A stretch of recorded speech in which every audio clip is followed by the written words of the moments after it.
Hello drummers. Okay, cool. So I've got a little bass drum exercise for you. Got your sheets there, you can see. So you'll all have one of these now. So I'm going to go from 81. I'm just going to go through them, and this is just about bass drum placement, basically. Many of you will be kind of used to doing 1 and 3 by now with the bass drum, so you'll be 1 and 3, because in the Trinity Grade 1 book, that's where they crop up the most. I'm going to put that there so I can see it. So yeah, it's just quite fun because it kind of pushes your mind a little bit to the notion that you can put your bass drum actually anywhere really, as long as it fits with the music. It doesn't have to be on 1 and 3, and this is what we're going to kind of experiment with this now. So again, just to remind you that you can, I've written on some of them 1 and 2 and 3 and 4 end. You can do the rest if you want. It's quite nice sometimes to, if you're involved in writing and dealing with, you know, the music side of things, it sometimes helps it to go in. So yeah, it's up to you. You're not obliged to do it. It's not homework. It's just if you want to, and you're, you know, free and everything. Fancy it. Okay, cool. So bar 81. So they all start off the same. 1 and with the bass drum. Oh, also you have it keys as well. Your key. So you either have it in your drum Trinity books, if for those of you who have the Trinity book, or I photocopied them for you, so you have like a drum pack. So there's no excuses. You should definitely have know what notes where or where the notes are being placed. So yeah, and if you don't know, just look at your keys. It's totally cool. Right, so let's get on with it. So 81 is what we're doing first. 1 and 2 and 3 and 4 and. That's the beginning of that's the first bar. 1 and 2 and 3 and 4 and 1 and 2 and 3 and 4 and. That's the second bar. So let's do the second bar quite slowly. So there's no bass drum on beat 1. We're used to putting a bass drum on beat 1, so it's going to feel a bit odd actually to begin with. I'm sure for many of you it will. We're going to put the bass drum on the and instead. So yeah, and it's also on the and of beat 3 and the and of beat 4. So that's going to feel a bit strange. So what I suggest you do is really slow it down. You know, 1 and 2 and 3 and 4 and, even like that. So you're just kind of mapping out where each beat goes. And the reason it's such a good idea to write 1 and 2 and 3 and 4 and over the top is because you can say it, you can see it, and it matches where the beats are going. So you know on beat 1 there's a hi-hat because I've put 1 over it and there's a hi-hat on its own. On beat 2, you know there's a hi-hat and a bass, on the and of beat 1, you know that there's a hi-hat and a bass drum because that's what's written. So it's going to really help this, I think, writing it and saying it as well. So 1 and 2 and 3 and 4 and. Okay, so there's repeat dots. So once you get to the 4 and, you go back to the beginning. So we're going to loop it now. So we'll go very slowly. And then obviously once you get more comfortable with it, then you start to increase speed, preferably with a metronome.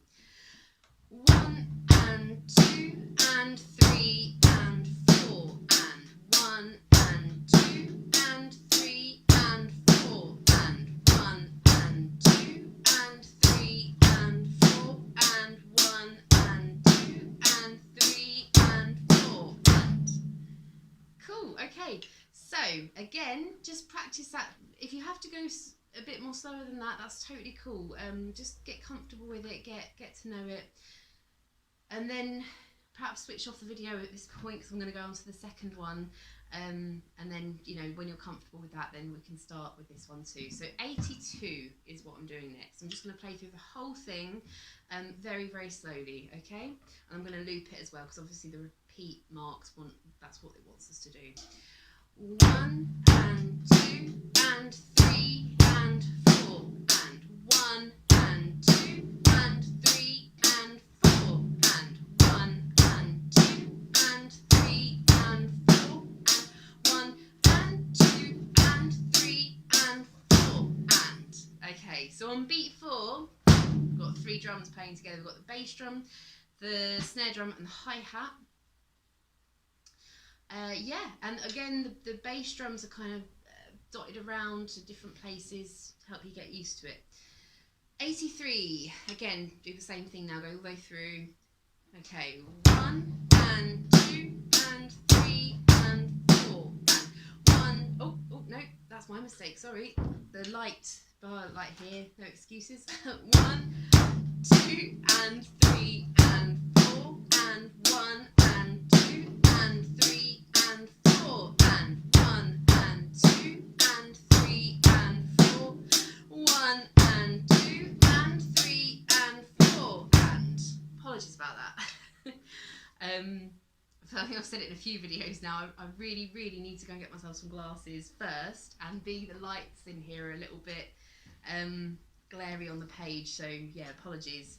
Okay, so 84 is the last one I'm going to do. So yeah, hopefully this video, hopefully it will give you kind of the tools to do the rest yourself. Just as a kind of example of how we go through this kind of music and read it and kind of work out what's going on, really. So yeah, so I'll play through it nice and slowly again, and I'll loop it, and if you want, you can either follow it or you can just play along. It's up to you really what you want to do.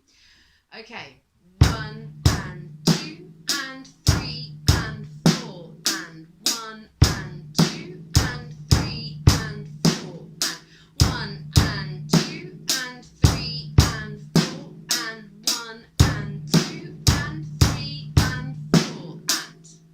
Okay, cool. So I really hope this is going to support you through the next little bit of kind of drumming that we're going to start learning is about different places to put the snare and the bass.